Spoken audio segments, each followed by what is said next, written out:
Jennifer Mee, née le 28 juillet 1991, est devenue une sensation sur Internet lorsque des vidéos de son hockey incontrôlable sont apparues en ligne. Elle notait qu'elle avait le hockey 50 fois par minute et était surnommée la fille au hockey. Mee a cherché partout un remède et est apparue dans plusieurs émissions de télévision.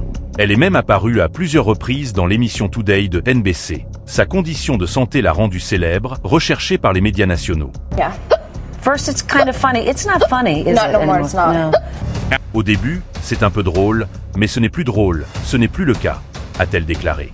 Après avoir essayé plusieurs produits promettant un remède pour son hockey, sans succès, le docteur Bob Lind l'a finalement traité pour son hockey. Guérie du hockey qui l'avait rendue célèbre, elle n'était plus la fille au hockey, et sa popularité s'est estompée. On ignore quelles étaient ses raisons, mais Mee aurait fugué de chez elle et commencé à fréquenter un homme nommé Lamont Newton. En collaboration avec Newton, Mee a conçu un moyen de voler des victimes en ligne en les piégeant. Pour que son plan fonctionne, elle a également recruté Lauren Rayford en 2010. Shannon Griffin a été attirée dans la maison où elle séjournait avec Newton et Rayford. Ils ont volé l'homme, lui ont tiré dessus 4 fois et l'ont tué. Bien que la police n'ait pas pu déterminer lequel des 3 suspects a tiré, ils ont tous été arrêtés et accusés de meurtre. La police a déclaré que Mee et ses complices ont admis le meurtre. Un appel téléphonique enregistré entre Mee et sa mère a été diffusé pendant le procès.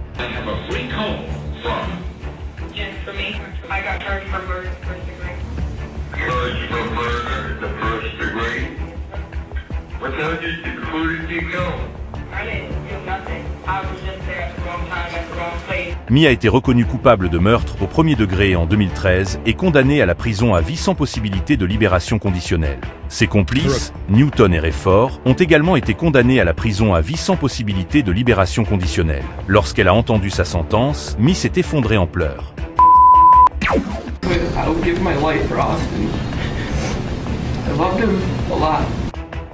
Dylan Schumacher a déclaré « Je donnerais ma vie pour Austin.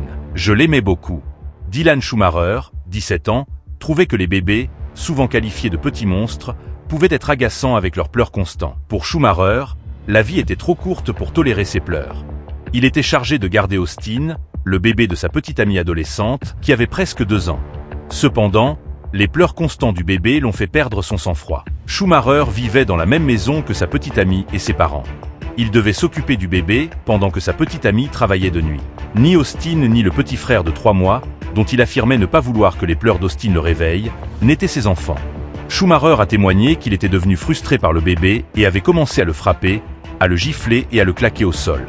Il a également admis l'avoir frappé plusieurs fois à la tête à travers un oreiller. Austin a subi de graves blessures à la tête, entraînant une hémorragie cérébrale et la mort. Schumacher a été accusé de meurtre au 2e degré et de maltraitance infantile. Avant que Schumacher ne soit condamné, le juge de la Cour suprême, M. Williams Bouler, n'a pas été ému par ses larmes et lui a rappelé un appel qu'il avait passé à sa mère. Will show that you admitted that on July 23, 2013, in a phone call to your mother from the holding center, you stated, and I got a quote from the court reporter, "I am a 16-year-old blonde. Probably all I have to do is cry in front of the jury, and they're going to feel sorry for me." End quote. Le juge a dénoncé cette manipulation et cette tromperie et l'a promptement condamné à la peine maximale de 25 ans à la perpétuité. Brandon Spencer, 19 ans, a tiré dans une foule lors d'une fête d'Halloween bondée sur le campus de l'Université de Californie du Sud à Los Angeles en 2012. Bien que personne ne soit mort, il a blessé 4 personnes et a été accusé de 4 chefs de tentative de meurtre. Des coups de feu ont été tirés et la situation est devenue chaotique. Il n'y a eu aucun décès et l'enquête policière a rapidement conduit à Spencer. Spencer était un membre connu d'un gang et ses avocats ont informé le tribunal qu'il avait tiré pour dissuader des membres d'un gang rival qu'il croyait être à ses trousses. En effet, l'un des jeunes hommes soupçonnés d'avoir tiré sur Spencer dans l'estomac en 2011 faisait partie des personnes blessées par les tirs de Spencer. De nombreuses personnes ont témoigné du bon comportement de Spencer pendant le procès, y compris un officier du LAPD. Ses avocats ont souligné son absence de casier judiciaire. Cependant, les procureurs ont soutenu que sa vie de gang et son lien avec une arme à feu étaient négatifs, et que tirer dans une foule montre une volonté de tuer.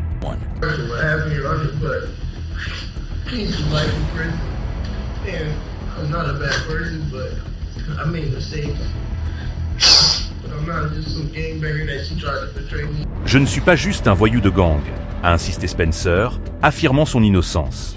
Lorsque le juge de la Cour supérieure de Los Angeles, Edmund Clark Jr. l'a condamné à 40 ans de prison, Spencer a commencé à pleurer et à frapper sa tête sur la table. Presque tout le monde a dû faire face à des chagrins d'amour et à des ruptures.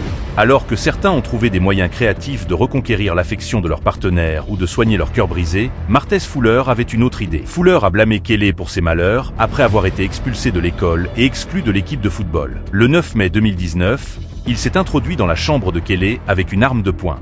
Fuller était un habitué de la maison et connaissait bien les lieux. Une fois dans la chambre de Kelly, Fuller, alors âgé de 15 ans, lui a tiré dessus 5 fois. La mère de Kelly a entendu les coups de feu et est sortie pour enquêter. Fuller s'est alors retourné contre elle, lui tirant dessus 2 fois avant de s'enfuir. Heureusement, elle a survécu. Fuller a été arrêté peu après et accusé de meurtre, tentative de meurtre et cambriolage. Il a maintenu son innocence tout au long du procès, même si la police a retrouvé l'arme qu'il avait donnée à un proche pour s'en débarrasser et qui correspondait à celle utilisée dans le crime. La mère de Kelly, qui l'a vu, a témoigné « J'ai entendu un coup de feu. Je me suis arrêté dans l'embrasure de ma porte. Je l'ai regardé et j'ai dit « Oh mon Dieu, Martez ».